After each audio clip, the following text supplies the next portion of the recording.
ফুলুরিগুলো দেখতে যেমন সুন্দর হয়েছে, খেতেও অসাধারণ হয়েছে, বানাতেও খুব সহজ। নমস্কার বন্ধুরা, আজ আমি আম দিয়ে পাকা আমের ফুলুরি বানিয়ে দেখাবো। তো আপনারা পুরো ভিডিওটা স্কিপ না করে দেখতে থাকুন। এখানে আমি একটা বোলের মধ্যে 250 গ্রাম ময়দা নিয়েছি। ময়দাতে দেব 100 গ্রাম সুজি, 100 গ্রাম চিনি, আর দিয়ে দেব পরিমাণ মতো লবণ, 1 চামচ কালো জিরে হাতে ঘষে দিয়ে দেব, 1 চামচ মৌরি দেব, আর দুটো আম এখানে ফালি করে প্রথমে কেটে নেব। কেটে নিয়ে পিস পিস করে আমের খোলা থেকে আমটাকে ছাড়িয়ে একটা মিক্সির জারের মধ্যে নিয়ে নেব।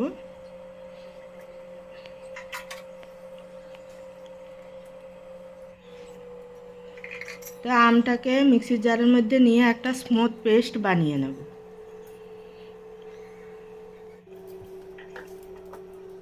এবার আমের পিউরিটা ময়দাতে দিয়ে দেব। দিয়ে প্রথমে শুকনো মিশিয়ে নেব, একটা চামচ দিয়ে প্রথমে শুকনো মিশিয়ে নেব।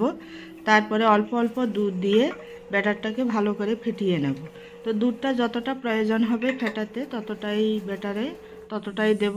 তো এখানে চিনিটা একটু কম হয়েছে, আর একটু চিনি দিয়ে ভালো করে ফেটিয়ে নিয়েছি।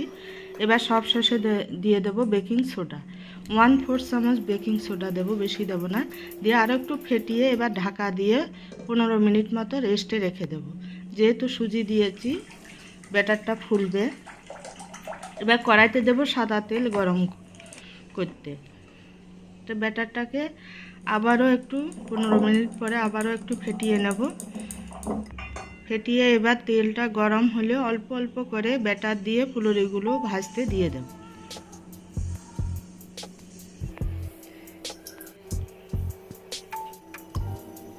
বেশি ব্যাটার দেব না, অল্প অল্প ব্যাটার দিয়ে ভাজতে দিয়ে দেব। অনেকগুলো করে এক পেয়ারে অনেকগুলো ভাজা হবে।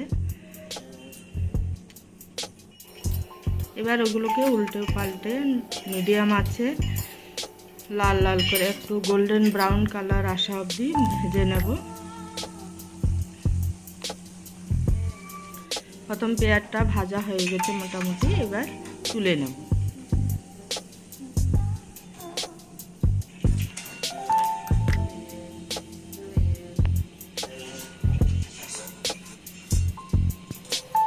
এইভাবে দ্বিতীয় পেয়ারটাও আমি এবার ভাজতে দিয়ে দেব। তো বন্ধুরা, ভিডিওটা যদি ভালো লাগে চ্যানেলটাকে অবশ্যই সাবস্ক্রাইব করবেন, লাইক করবেন, কমেন্ট করবেন, আর বন্ধুদের সঙ্গে শেয়ার করবেন। আর এইভাবে পাকা আম থাকতে থাকতে অবশ্যই একবার দুবার করে ফুলুরি বানিয়ে খাবেন, খুব অসাধারণ লাগে। এইভাবে করে আমি সব ফুলুরিগুলি স্টেপ বাই স্টেপ ভেজে নিয়েছি। দেখুন বন্ধুরা, দেখতে কি সুন্দর হয়েছে, খেতেও অসাধারণ হয়েছে। আজ তবে এই পর্যন্ত।